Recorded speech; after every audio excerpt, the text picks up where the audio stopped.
Tov, Boker Tov les amis. Voilà. On entend de bonnes nouvelles, Bezrat Hashem. Amen. Et qu'Hachem détruise nos ennemis. Maman, qu'il les détruit. Avant qu'ils essayent de. Amen. Qu'il les détruit complètement. Alors vous savez que au mois de Nissan, on a une grande mitzvah à accomplir. Et on voit que cette mitzvah, elle a une importance particulière. Et Yotze bime Nissan vera ilanot peri mebalvelim shemotzim perach mevarech baruch ata Hashem Elokeinu melech haolam shelo chiser b'olamo klum. C'est quelqu'un qui va sortir donc au mois de Nissan, il verra des arbres en train de commencer à bourgeonner, ou des feuilles, des fleurs en train de bourgeonner, des arbres qui sortent des fleurs qui bourgeonnent. Il fait une bracha spéciale. Baruch ata Hashem Elokeinu melech haolam shelo chiser b'olamo klum. Qui n'a rien, donc on peut dire Hashem, qui n'a rien manqué dans son monde. Ou barabo briot tovot, il a créé des bonnes créatures, des belles créatures. Vilanot tovot, et des beaux arbres. Les not bahem bnei adam, pour faire profiter de cela aux hommes, avec un grand H. Ou brachazo ma'alata gdola. Quand tu fais la bracha, c'est que la bracha elle a un grand sens. Pourquoi? Les fiches sheba mizman lizman achad bashana. Faut pas le louper. C'est pas une bracha que tu peux faire tout le temps. Tzitzit, tu l'as loupé, tu peux recommencer même la journée. Tu te rappelles au milieu de la journée, tu peux remettre tzitzit, d'accord? Oui ou non? Quand le tzitzit, tu fais la sieste, tu te relèves, tu fais brasser les tzitzit. Là, c'est une bracha qui vient une fois dans l'année, pendant un mois. Uba meshabeach et aborit barach she ifriach etzim yeveshim ve'ata em el babelim ve'itnu perotem. On est dans ma série de brachot. Et là, on fait une bracha sur ce que Dieu nous donne en cadeau. Dieu, il a donné les arbres. On a vu hier par rapport à Tal. Vous vous rappelez Tal 39, qui talrot alecha, lorsque Dieu il a demandé à la terre de sortir des arbres fruitiers, il a dit etz peri o seperi, des fruits dont le tronc, des arbres dont le tronc a le goût du fruit. Et c'est comme ça que ça devait être. Maintenant la terre elle a changé pour l'honneur de Dieu. On a vu Nachon. Et donc en vérité maintenant donc les arbres deviennent secs pendant l'hiver, et tout d'un coup pendant l'été tout se refleurit, tout devient beau, tout reprend des couleurs. Et d'ailleurs, c'est l'histoire de la vie, comme il dit Shlomo Amelech. Et l'ismoach ved livkot. La vie, c'est comme ça. Il y a un moment où on pleure, un moment où on est joyeux. Un moment où ça, et avant ça, il y a toujours comme ça. Là, pareil. L'hiver, en général, on a plus de mal. C'est difficile, entre guillemets. Le moral est un petit peu bas. Il pleut, il fait gris. Les arbres eux-mêmes sont dévêtus de leur fourrure, entre guillemets. D'accord? De cette belle végétation. Et là, au mois de Nissan, c'est le printemps, et les arbres fleurissent. On bénit Akadosh Baruch Hu, on bénit pas Hachem. On reconnaît, puisqu'on avait dit que la bracha, c'est quoi? C'est une reconnaissance. On reconnaît la main d'Hachem dans la création. On reconnaît la création d'Akadosh Baruch Hu. Et on reconnaît la beauté de la création. Qui est en vérité le symbole du renouvellement. Arrête l'arbre, il perd ses feuilles. Regarde, il en retrouve d'autres, et encore plus beaux. Et la vie, c'est comme ça. Parce qu'on avait dit déjà que la vie, ça se définit par des hauts et des bas, des hauts et des bas. Yémé Ahava, Yémé Sina. Ça, c'est que la Kadosh Baruch Hu. Il y a des moments où on est tout feu, tout flamme, où tout est fleuri, où tout est beau, tout est rose. On est le premier à la synagogue, on est le premier à faire les choses, on est le premier à étudier. D'accord? On a le zèle de le faire. Et des moments, on est dénudé de force, entre guillemets. On n'arrive pas, on tire les pieds, on n'arrive pas à aller au limoud, on n'arrive pas à faire sa prière, on a du mal. C'est normal, c'est humain. Comme ça, Dieu nous a créé. Même la nature, elle a été créée comme ça. C'est pas tout le temps où c'est plus Kadosh Baruch Hu, comme ça, il a créé la nature. À un moment donné, ça se fane. Et puis à un moment donné, hop, ça repart. Et donc, c'est ça la notion et cette symbolique et cette notion plutôt, parce qu'il n'y a pas de symbole dans la Torah, j'aime pas ce mot. Et cette notion de Birkat Ha'ilanot. Il y a souvent dans la Torah, vous savez que la Torah et le Ham Israël est comparé à la lune. Il y a aussi une mitzvah tous les Rosh Chodesh de Birkat HaLevana. Et c'est le même principe. Le principe de Birkat HaLevana, encore une fois, c'est Yitratshut. Ok, c'est Chodesh, Yitratshut. Chodesh vient de quoi? De régénération, de renouvellement. La lune, elle est à son apogée le 15 du mois. Et les athlètes, elle diminue pour arriver où pratiquement on la voit plus. Et hop, elle reprend, elle se reconstruit entre guillemets à partir du début du mois. Et c'est une reconstruction. Et la vie c'est ça. Et la vie d'un juif c'est ça. Ad biata Mashiach. Ad Biat HaMashiach, ça sera comme ça. Où il y aura des moments d'obscurité, des moments de lumière, des moments de rétraction et des moments de grandeur. Ça fait partie de la vie. Et là, entre guillemets, cette mitzvah de Birkat HaIlanot, elle a aussi cette même notion qui est le renouvellement. Savoir se renouveler. Et il y a des périodes pour ça. Et l'ifkot, et l'ismoir. Il y a des moments où il n'y a pas à rigoler.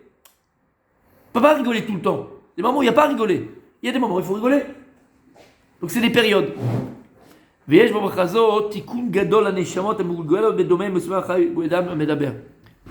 donc il dit si le Rav au niveau du Sod, cette mitzvah de Birkat HaIlanot, elle a une grande portée, puisque elle vient réparer les âmes.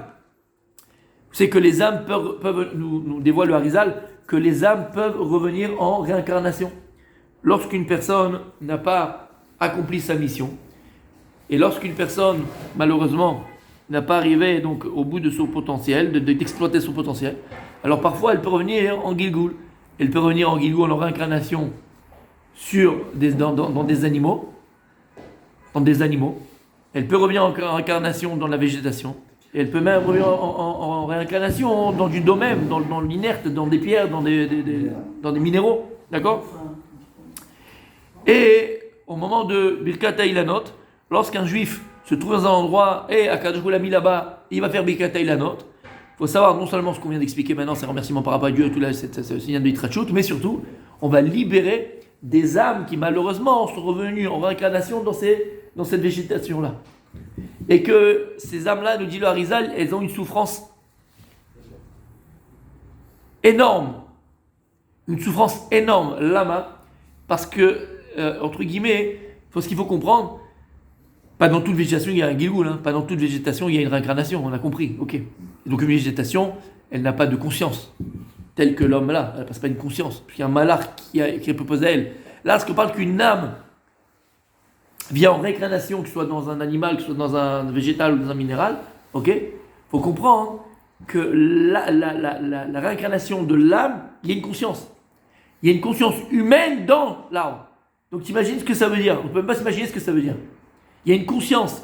Et donc l'âme, elle est emprisonnée dans ça. Sauf qu'il y a une conscience humaine, donc une conscience humaine, mais qui se trouve dans quelque chose de beaucoup plus bas qu'un corps humain. Donc en vérité, c'est une prison psychologique, matérielle, physique et métaphysique, et une souffrance inouïe pour l'âme. Inouïe. Et lorsqu'on vient, on fait la bracha au moment de Birkat HaIlanot, on va libérer cette âme-là, et pour elle, c'est une libération, c'est une Yeshua, c'est une Géoula. Et elle attend, elle implore, elle attend d'être libérée. Et il dit... Il y a une hiérarchie alors? C'est-à-dire que le Gilgoul dans le minéral ou dans le... Tout à fait. Plus ça va dans la création qui est basse, plus dans l'inerte, et plus la souffrance elle est grande. Bien sûr, tout à fait. Et donc, quand on fait cette bracha là sur cette végétation, on va libérer les neshamot qui malheureusement ont été qui sont revenus en Gilgoul. Ok? Dafka pour le premier Nissan. Comment? Dafka pour le premier Nissan. Tout le mois Nissan. Non, ce pouvoir de libération, c'est parce que c'est à ce moment-là. Ah, pourquoi c'est au mois Nissan? Tout à fait. Vous savez pas pourquoi on fait une mincha devant. Il y a ce inyan là. Mais comme on l'a expliqué, la tchouva c'est toute l'année. Toute l'année on peut faire tchouva. Avant il y a un moment qui est plus propice, c'est au moment de Kippour, Lama, parce que c'est le jour où Akadosh Baruch Hu il a pardonné les Hegel en Israël. Donc toute l'année, mais c'est plus difficile. Pareil, mois de Nissan qui est le mois de la Géoula, c'est beaucoup plus facile pour les âmes d'être libérées, donc elles attendent. Alors que lorsque c'est l'année, si tu prends une pomme, si tu n'as pas fait avec Kavana comme il faut, ça marche pas. Si tu as fait Micha devant un truc et tu as pensé à autre chose, ça marche pas. Il faut vraiment une Kavana, il faut vraiment une force. Alors que là, tu dis la chose, c'est fini, terminé, ils sont libérés. Il y a un moment qui est plus propice, d'accord? Ok. Et le Chida, dans Moreh Ba'etzba, le... Comment? Je disais, il n'y a pas de travaux sur les pierres. Sur les pierres. Non, alors si maintenant toi tu es là et tu fais chez Akol à côté de la. Et tu es assis sur la pierre, tu as utilisé la pierre, tu libères la Neshama qui est là-bas. D'accord? Comme ça il dit le Harizal. Et le Chida, oui. Le minéral peut servir aussi après pour une construction sur laquelle on va tout à fait. Par exemple, tu prends une pierre et tu l'as mise dans une synagogue, c'est une libération pour la Neshama, bien sûr. Et le Chida dans Moreh Ba'etzba il dit comme ça Me'od itatzem bekavanato bebrachazo.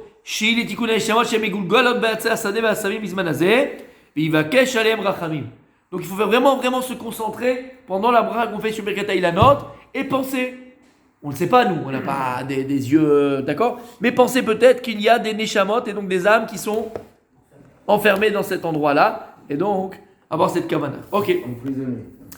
Noagim levarer be'asara bnei adam lemitzvah min hamuchar. On a l'habitude de faire la birkat haïlanot avec 10 personnes comme Inyan. On peut le faire tout seul, c'est pas qu'on n'a pas le droit. Ava la mitzvah min hamuchar, la mitzvah comme il faut et comme il se doit, belle, embellir la mitzvah, faut qu'on soit Inyan et 10. Mais seder abracha le minag Israël kedoshim lomar. Qu'est-ce qu'on dit d'abord? D'abord on dit Mizmor le David Abou Hashem ben Nehelim. Ça c'est le premier qu'on fait. C'est le Teilim Kaftet qu'on dit d'ailleurs pendant chaque vendredi soir. Non? Oui, vous nous avez appris que c'est une qui fait 19 de brachot et 7 brachot. Qu'il est beau. Shir Hamalot Beshuv Hashem. Le Teilim Kuf Kavav. Après on dit Alléluia et Hashem min Hashamaim. Le Teilim Kuf Memchet. Après on dit les Shem Ichud. Après on fait la bracha. Et à la fin, on a la bracha de dire Shitalu Simcha La'artzenu. Il y a une petite fila à dire que Dieu nous fasse monter sur notre terre tout l'âme Israël. Après on dit Shir Hamalot le David. C'est le Teilim Kuf Kav Bet. Ok? Il y en a qui ont l'habitude, dans les certains Sidurim, il y a tout un inyan de Leinu Nishmat, parce qu'on avait expliqué sur l'Ola Harizal. Il y en a qui ont le minag de le dire. Et attention, on termine par Ana Bechoach. Lama Ana Bechoach. Même bête. C'est le Shem 42 de Dieu. À quoi il sert ce Shem 42? On avait dit à faire monter. C'est pour ça qu'on le dit aussi. On avait dit Kriyat Shema Shalamita. Le Kriyat Shema avant de dormir. Puisque la Shema va monter à sa source pour rendre des comptes. Et donc pour faire monter la Neshama, c'est le Ana Bechoach. D'accord? Ok. C'est les 42 étapes dans le désert. Bien fait, on a fait le cours. 42 étapes dans le désert. On a fait Méod. Kirat Eliyahu Zachuletov et Kaddish. On fait Kaddish. Ça c'est le Nosar Minag Israël. Ça c'est, voilà, top du top. Quelqu'un il a juste fait la bracha, Yatsa. Quelqu'un il va juste faire la bracha de Birkat Haïlanot, comme on vient de mentionner maintenant, Yatsa. Là ce qu'on est en train de dire, c'est mitzvah min hamufchar. Une mitzvah comme il faut, comme il se doit, bien comme elle est belle, il a fait. On termine derrière la khat sympathique. Mitzvah min hamufchar levarer bracha zo bimei chodesh Nissan. La mitzvah, c'est de réciter cette bracha pendant le mois de Nissan. Comme il y a écrit dans la Gemara et les poskim, comme ça c'est mis dans la Gemara. Vechen, chachmei ha-Kabbalah kipidou levarer bimei Nissan davka. Alpi Kabbalah al-Biasson, précisément eux les kabbalistes font cette bracha davka le mois de Nissan, ni avant ni après. Lama, c'est ce qu'on a dit. Parce que le tikkun de ces neshamot, la réparation de ces neshamot, principalement c'est au mois de Nissan, puisque Nissan c'est le mois de la Yeshua. Selon la Kabbalah, c'est bien de faire Birkat Haïlanot tout de suite le matin après la tefila de Rosh Chodesh. Mishum Zrizim, Magimi la mitzvot. Et on arrive bien sûr au mois de Nissan. Le mois de Nissan c'est Pessah. Et toute la notion, une des notions, pas toutes, une des notions principales de la mitzvah de Pessah, c'est quoi? C'est la zrizout, puisque le pain n'a pas eu le temps, la pâte n'a pas eu le temps de lever, et on est sorti Bechipazon. Tout le inyan de Pessah, c'est zrizout. On laisse pas la pâte monter, on laisse pas le pain le'achnitz. Ça refait les choses avec élan.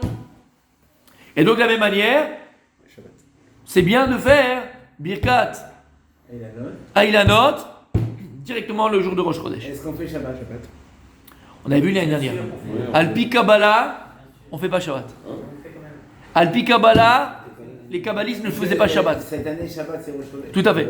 Alors Alpi Kabbalah, les kabbalistes ne font pas Shabbat. Mais Alpi et Mika, j'ai le droit de le faire. Et si on sait qu'on a un grand minyan et que tout le monde va le faire, il y a plusieurs qui vont le faire, comme on l'a fait l'année dernière, eh bien, il faut le faire. Shabbat, c'est en tout ça. Voilà. Alors Alpi Kabbalah, ils ne le font pas. Ou Mikol Makom. Les femmes. Mais ils peuvent le faire. Ou Mikol Makom. Ou Mikol Makom.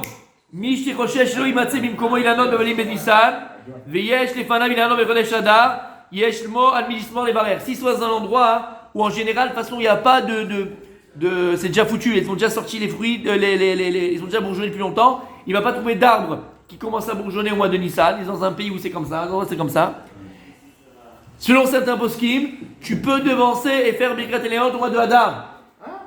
V'yesh lo al mi lismoch. On va le voir. Ah ouais, cool. Donc tu as sur qui te reposer, d'accord? Et donc, si tu te trouves dans un endroit En Afrique. où tu sais pertinemment qu'il n'y a plus d'arbres après qui bourgeonnent, après ça va toujours bourdonner, et ça commence au mois de Hadar, ça c'est au mois de Hadar, tu aurais le droit, Rabbi Michael, de faire Birkat Haganot. Tu le savais? Non. Non, mais il fallait voir les coups de l'année dernière, c'est pas grave. Écoutez bien. Vi, Vechen, Imavar Nissan le Lobirer. Si maintenant le mois de Nissan il est passé, Ouais. on est en Sivan, Ouais. on est en Iyar. Ouais. Hier, on se. On peut, tous les mois. Ve'ata Ubirleshia, Yachol Eva Koshesh Livlou Benanol de la Sibraïka Razo. Tant que dans les arbres, tu vas trouver un arbre qui va commencer à bourgeonner, tu as le droit de le faire même au mois de Iyar. Est-ce que c'est clair? Sivan, non? Est-ce que c'est clair? Il a dit. Est-ce que c'est clair? On continue. Razak,